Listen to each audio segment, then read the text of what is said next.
उद्धव ठाकरे जी का दल और हम और शरद पवार जी ऐसे बैठे थे और हमारे साथ जो अलायंस है, जो हमारे मित्र पक्ष है, जो उनको भी हम लोग साथ लेके चलने का हमने एक मंसूबा बनाया। आज अंबेडकर साहब के तरफ से भी संदेश आया है और ये सब बातों पे चर्चा शुरू हो चुकी है। मुझे लगता है कि एक दो दिन में हमारा ये अलायंस का पूरा पिक्चर क्लियर होगा और एक बड़ा संगठन दल महाराष्ट्र में महाविकास आघाड़ी का आगे बढ़कर 48 जगह जो है महाराष्ट्र की पार्लियामेंट की, उसी 48 जगह को महाविकास आघाड़ी का गठबंधन कैसा जीते उसका प्लानिंग हमने बनाया है। कैंपेन कैसे करने का, कैसे कैसे, क्योंकि ये पांच इसमें स्टेज पे ये चुनाव होने जा रहे हैं और ऐसे समय में इसका पूरा प्लानिंग की आज मीटिंग हुई और गठबंधन का ये 2 दिन में क्लियर हो जाएगा।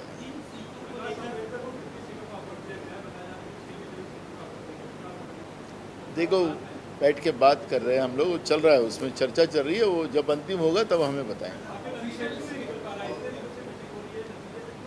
देखो, ये चुनाव प्रक्रिया है, आप सब जानते हो। ये चुनाव प्रक्रिया में जो सबसे शक्तिशाली दल जो देश का है, नहीं तो दुनिया का है, ऐसा बोलने वाले महामहिम स्वयंभू विश्वगुरु का भी अभी तक महाराष्ट्र में अलायंस अभी क्लियर नहीं हुआ है। तो सुनो ना, मैं हमारी बात कर रहा हूँ ना, तो जब हमको सवाल पूछते तो उनका भी हम आपको थोड़ा ध्यान आकर्षित करते हैं आपका। तो हमारा ये कहना है कि ये चुनाव प्रक्रिया है, उनका हो या हमारा हो, थोड़ा ये अलायंस के इसमें थोड़ा प्रॉब्लम होते ही है, तो वो 1-2 दिन में हम लोगों का क्लियर हो जाएगा। देखो, हमारी जो जगह है हम लोगों ने क्लियर की थी, उसमें की हमने किया है, उसके आगे हम लोगों ने किया नहीं। तो जो जगह हमारी क्लियर हुई थी उसमें क्या है, हम लोग भी तो ज़्यादा सीटों पे कर सकते थे, लेकिन जब तक वो सभी सीटों पे जब तक प्रॉपर डिस्कशन नहीं होगा, मुंबई में अभी डिस्कशन हुआ, कई जगह पे डिस्कशन नहीं हुआ है, तो जब तक ये पूरा क्लियर होगा वैसे वैसे सीटें डिक्लेयर होंगी।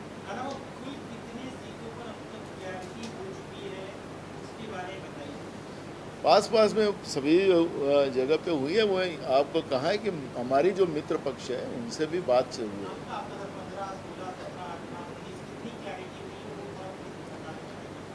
मैंने कहा कि देखो, मैं आपको ये कह रहा हूँ, एक स्पष्ट कह रहा हूँ, आप उस बात को आप लोग घुमा रहे हो। हमने स्पष्ट आप लोगों से कहा है कि जैसे प्रकाश आंबेडकर जी का दल है और हमारे सपा है, कई दल हमारे साथ है, उनसे भी, कम्युनिस्ट है, उनसे सबसे बात चल रही है और उसमें बैठकर ये सब, क्योंकि हमें एक मजबूत गठबंधन हमारा महाविकास आघाड़ी का ये चुनाव में महाराष्ट्र में सामने जाए और 48 जगह सीट जो है वो सभी सीटों पे कैसा हम जीत सकते हैं उसका प्लानिंग हमने किया है।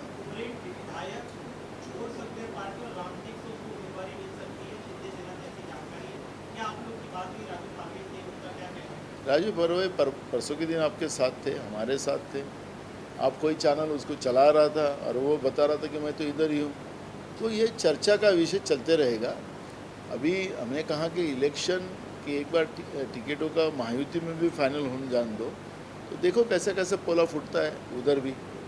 तो ये सब बातें तो अब चलती रहेगी, इसमें कोई छुपा नहीं है, ये सब बातें चलती रहेगी। किसी को दबाव में है, किसी को प्रलोभन है, ये सब चलते रहेगा। तो ये सब मामले स्पष्ट होगा। चलो मराठी।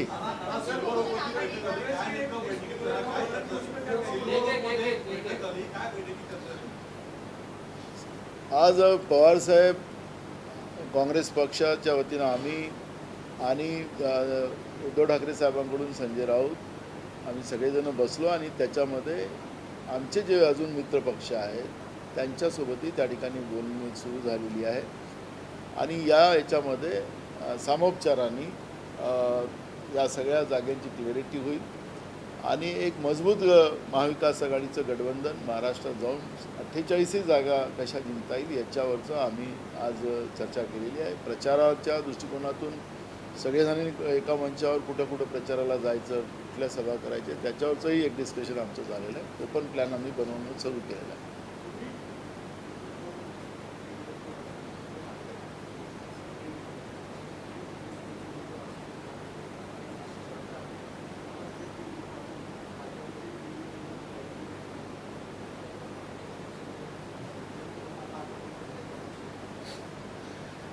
हे चुनाव प्रक्रिया आहे, त्याच्यामध्ये निवडणुकीच्या प्रक्रियेमध्ये आखरी प्रत्येक सीट आम्हाला जिंकायची आहे. त्याच्यासाठी ज्या जागा आम्हाला मिळतील त्या जागेवर आम्ही जिंकलो पाहिजे, त्या पद्धतीचा हायकमांड निर्णय घेत आहे. त्याच्यामुळे विधानसभा हा वेगळा भाग आहे. आता रेवंत रेड्डी हे खासदार होते तेलंगणामध्ये, राज्याचे मुख्यमंत्री झाले. त्याच्यामुळे या सगळ्या गोष्टीचं या निवडणुकीच्या प्रक्रियेमध्ये कुठला अर्थ लागत नाही. त्यावेळच्या निवडणुका ज्या ज्या येतात त्या त्या निवडणुकांमध्ये त्या त्यावेळची व्यवस्था निर्माण केली जाते आणि हायकमांड त्याच्यावर सगळं लक्ष ठेवून असतं.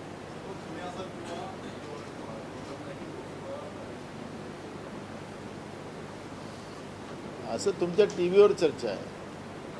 नाही नाही, असे तुमच्या टी व्हीवर चर्चा आहे. अजून त्या चर्चेचं अंतिम स्वरूप जेव्हा काँग्रेस पक्षाकडून ॲथेंटिक यादी जाहीर होईल त्यावेळेस आपल्याला कळेल.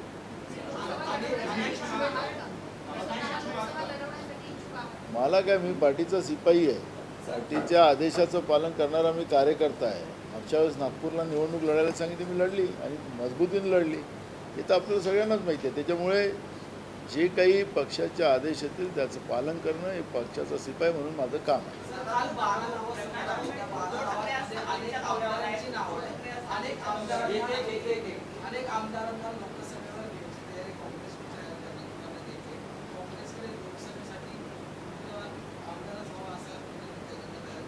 कोणी सांगितलं तुम्हाला?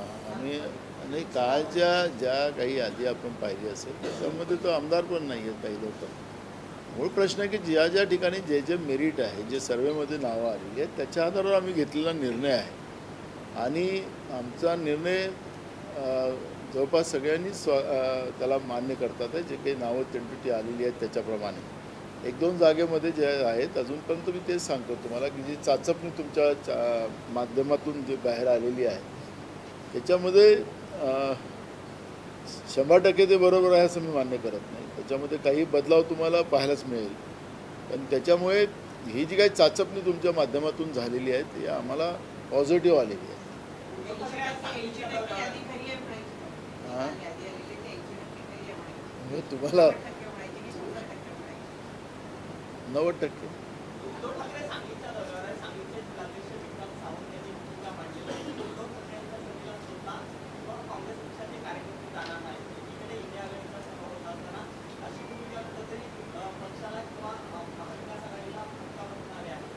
ज्या जागेमध्ये अजूनही चर्चा पूर्ण झाल्या नाहीत त्या जागेमध्ये कुठल्याही अलायन्सच्या लोकांनी जाऊ नये एवढं एक त्याच्यामध्ये प्रिन्सिपल असतं. आज त्यांचं पूर्ण महाराष्ट्रात ठाकरे साहेबांचा दौरा चाललेला आहे. योगायोगाने ते सांगलीला चालले असतील, काही काम असेल त्यांना दुसरं. तर त्याच्यामुळे स्वाभाविक आहे की ते स्वतः जातात आहेत. कशासाठी जातात तो त्यांचा प्रश्न.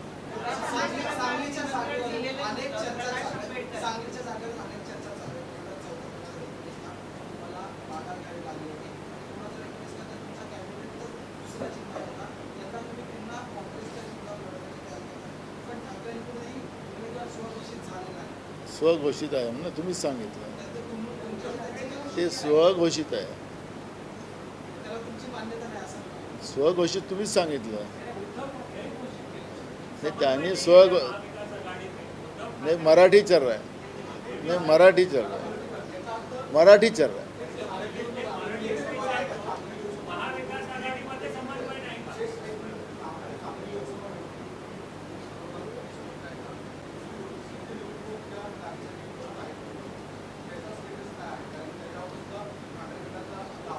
तुम्हाला तेच सांगितलं, तुम्ही फिरवताय तिथल्या तिथं. आम्ही तुम्हाला एकदम स्पष्ट सांगितलं आम्हाला फिरवता येत नाही. आम्हाला जे सांगताय ते सरळ सांगता येतं.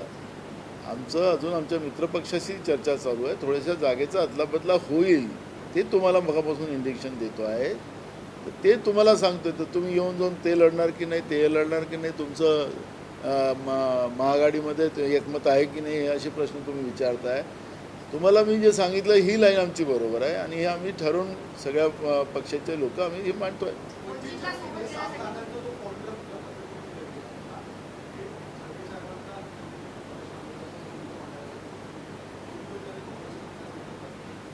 आज आम्ही तुम्हाला सांगितलं की त्यांचं आमचं बोलणं झालेलं आहे. म्हणजे विशेष करून आज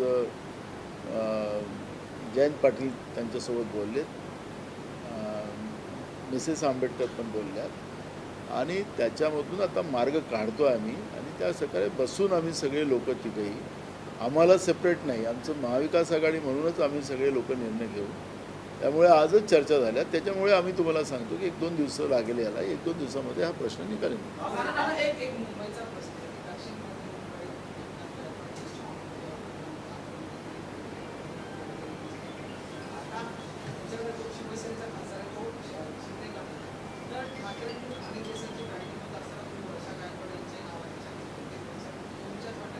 ते तुम्हाला तेच सांगत आहे की आत्ता काही जागांचा अदलाबदल होऊ शकतात.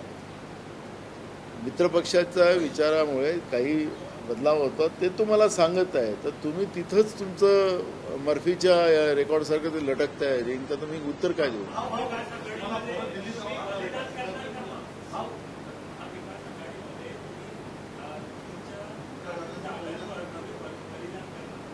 बलिदानाचं काम नाही. 48 जागा महाविकास आघाडी लढेल. कोणालाच बलिदान करायची गरज नाही.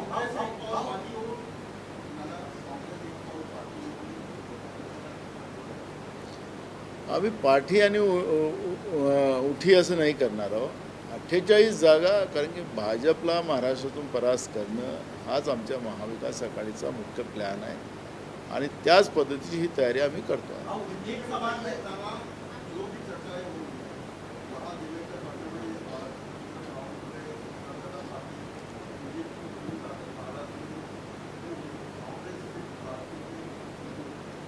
हमारा काम शुरू हो चुका है.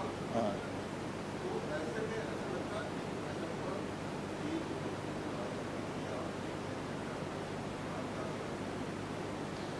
देखो भाजपा की परिस्थितियाँ क्या हुई है महाराष्ट्र में, आप मेरे से ज़्यादा जानते हो, आप मीडिया के लोग हो और आपको सब पिक्चर क्लियर है.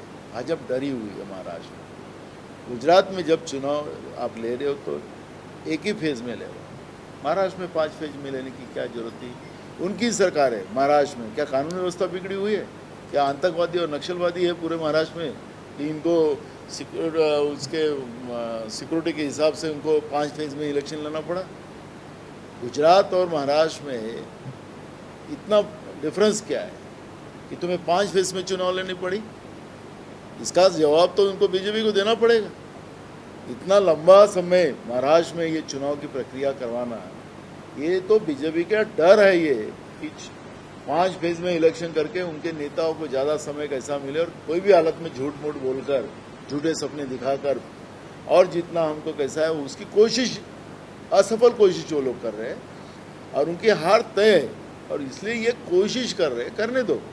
वो घूम रहे, क्यों घूम रहे? क्योंकि अब साड़ियाँ बांटी कंट्रोल के दुकान से, तो साड़ियाँ भी फटी बांटी. अब वो अपना जो फटापन है वो छुपाने के लिए घूम रहे. इनको तो लोग, अब प्रक्रिया शुरू हुई है, मैदान चालू होने दो. जब चुनाव आएगा तब लोग इनको, बीजेपी को कैसा जवाब देना है लोगों ने डिसाइड किया है.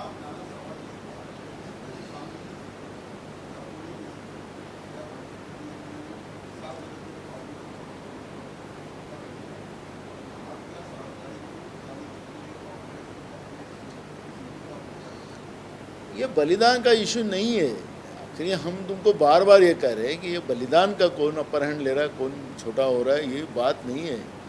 देश की संवैधानिक और लोकतांत्रिक व्यवस्था का बीजेपी की वजह से खतरा पैदा हो चुका है. खतरा फायदा ही नहीं, खतरा ही हो गया है. ऐसे समय में जिस कांग्रेस ने देश को आज़ादी दिलाई, उस कांग्रेस ने जिस आज़ादी के बाद में डॉक्टर राजेंद्र प्रसाद जी की अध्यक्षता में डॉक्टर बाबा साहब अम्बेडकर जी के विचारधारा से जो संविधान इस देश में बनाया, उस संविधान, ये दुनिया का सबसे लोकतांत्रिक संविधान है और इस संविधान को बचाना ये कांग्रेस का दायित्व है और कांग्रेस इसको पूरी कोशिश कर रही है. और इसलिए जितने भी जो दल है जो बीजेपी के विरोध में है, उनको एक साथ लाके ये महाराष्ट्र से बीजेपी को सत्ता से बाहर कैसा निकालना, क्योंकि महाराष्ट्र एक है कि देश का एक परिवर्तन लाने की ताकत रखता है. ये छत्रपति शिवाजी महाराज की भूमि है, शाहू अम्बेडकर विचारधारा की भूमि है. इसलिए तो हमने कोल्हापुर में शाहू महाराज को खड़ा किया.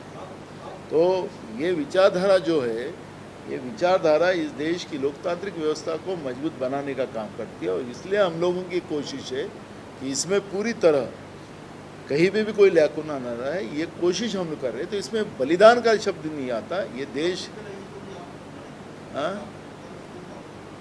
हमारा, उससे कोई फर्क नहीं है। ये कोई वो लोग भी अगर जगह ले रहे तो उनकी जहाँ अच्छी है तो वो लेंगे ना, जहाँ हम अच्छे हैं वहाँ हम लेंगे, मेरिट के आधार पर डिसीजन लेंगे।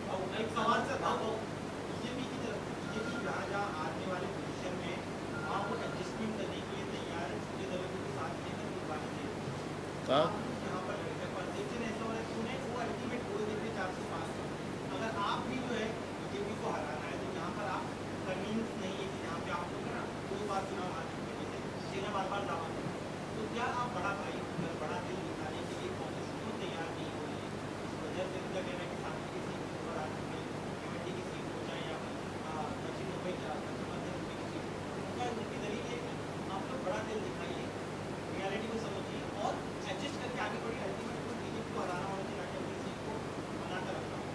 शिवसेना आपके सामने क्या बोली मुझे पता है, लेकिन हमारे मीटिंग में जो डिस्कशन हुआ उस डिस्कशन का मैंने आपके सामने वक्तव्य रखा है। हम अलायंस को एक दोस्ती की तरह और पूरी मैत्री के साथ हम उसको निभाना चाहते हैं। पीछे कौन क्या बोल रहा है उसकी तरफ हमें कोई ध्यान देने की ज़रूरत नहीं है।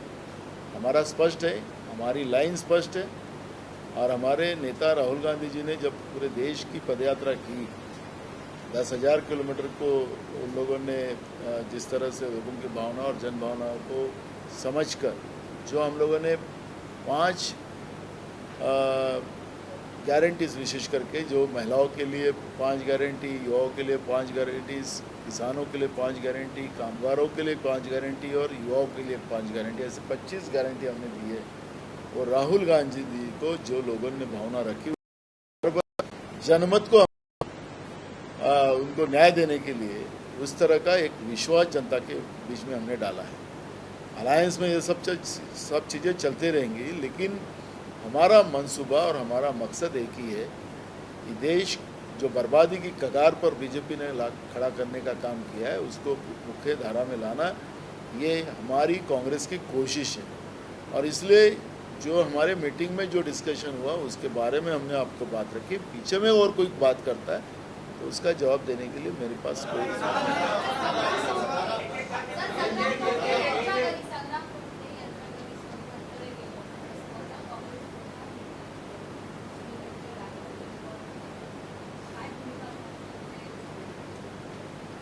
हे आता महाराष्ट्रामध्ये ही परंपरा राहिलेली आहे। महाराष्ट्र के बाकी राज्याचं, मी कुठल्या राज्याचं नाव घेऊन त्या राज्याला बदनामीच्या ह्याच्यात नाही आणणार, पण महाराष्ट्रात परंपरा राहिलेली आहे, मैत्रीपूर्ण संबंध ठेवायची परंपरा राहिलेली आहे। कोण कोणाच्या घरी गेला म्हणून त्याचा याच्यात प्रेशरमध्ये कोणी येतो असं कधी महाराष्ट्रामध्ये होत नाही। आज निवडणुकीचा काळ आहे, कोणी कोणाच्या घरी गेला म्हणजे त्याचा अर्थ की त्याला सपोर्ट करायला पवारसाहेब गेले, नाही ऐका ना, भाग असो कोणी चालतं, ही परंपरा आहे। निवडणुकीच्या प्रक्रियेमध्ये लोक कोणाच्या, मी आता आमच्या कसब्याच्या निवडणुकीच्या प्रक्रियेमध्ये गिरीश बापटांकडे मी बसलो होतो, ते आमचे मित्र आहेत होते, आता नाही आहेत ते, याचा अर्थ की चुकीचं झालं असं नाही ना, ही महाराष्ट्राची परंपरा आहे।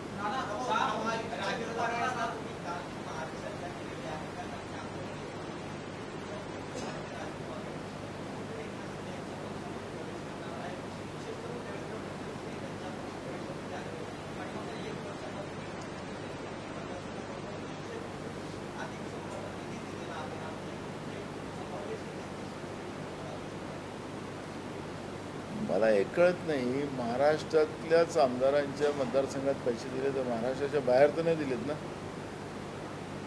योगायोगानं फडणवीस हे नागपूरचे आहेत, स्वाभाविक आहे की नागपूरमध्ये 2 पैसे जास्त मिळावे असं कुठे, मी उद्या मंत्री झालो तर कोण पक्षाचा कोण आमदार आहे याचा थोडी विचार करणार। स्वाभाविक आपल्या जिल्ह्यावर प्रेम ठेवणार म्हणून त्याला 2 कोटी रुपये दिले, त्याच्या मतदारसंघाच्या विकासामध्ये ते इकडे गेले, असं कसं म्हणता येईल? काही पण तुम्ही चर्चेला काही कारण नसताना चर्चा उभी करायची।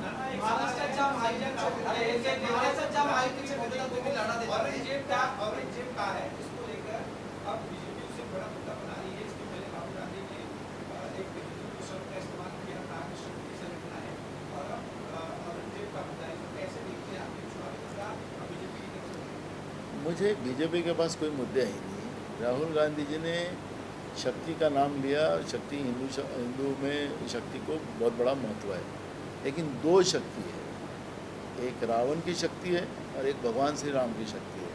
तो हम भगवान श्री राम की शक्ति के साथ हैं। अगर दूसरे लोगों को दूसरी शक्ति का यूज जो कर रहे हैं तो उनको हम क्या बोलेंगे? उनको जवाब तो वही देंगे। अगर हिंदू की बात करते हो तो जहाँ महिलाओं पे अत्याचार हो रहा है, मणिपुर में महिलाओं के ऊपर उनके इज्जत लूटी जाती है, उनके निवस्त्र किया जाता है, उनको जलाया जाता है, तो ये कौन से हिंदू की परंपरा है? हम पूछना चाहते हैं उनको, बीजेपी को। ये बुरी शक्ति के साथ वो लोग हैं, वो बुरी शक्ति के विरोध में राहुल गांधी है, तो फिर गलत क्या बोला है? हम वो बुरी शक्ति के विरोध में हैं। हम जो भगवान श्री राम की जो शक्ति है उसके साथ हम लोग।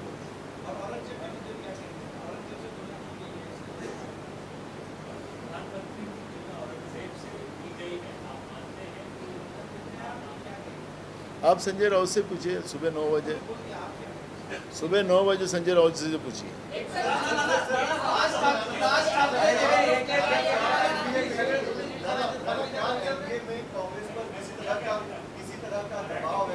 इसलिए पूछ रहा हूँ क्योंकि आप लोग भले ही मैरिट और दोस्ती की बात कर रहे हैं, लेकिन वहीं दूसरी तरफ शिवसेना जो है वो अंदर खाने अपने कैंडिडेट को क्या चुकी है तैयारी करने की। हमने भी हमारे कैंडिडेट को बोल के रखा है, वहाँ पे उनका भी काम शुरू है। तो आखिरी पार्टियों को हमेशा अपने अपने एरिया में, हर जिले में, हर ब्लॉक में पार्टियों के वर्कर को काम देना पड़ता है, सबको काम में लगाना पड़ता है। स्वाभाविक है उन लोगों ने भी रखा होगा। इसका मतलब नहीं कि जब तक अलायंस क्लियर नहीं होगा, जब तक ये सब बातें आगे नहीं जाएंगी।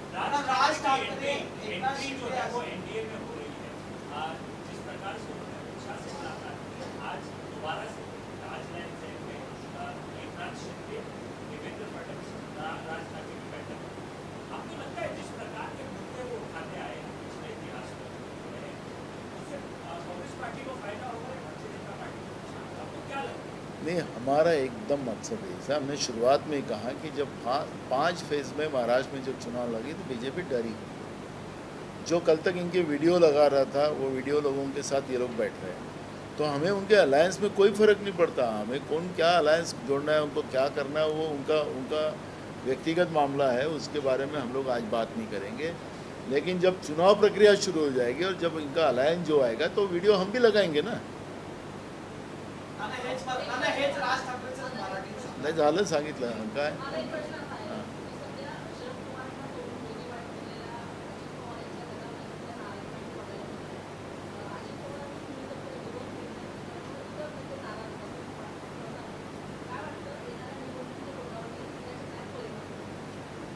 एक बघा, मी त्यांच्या घरात काय चाललेलं मी ते बघायचं काम मी करत नाही। मला कोणाच्या व्यक्तिगत याच्यात जायचं पण नाही।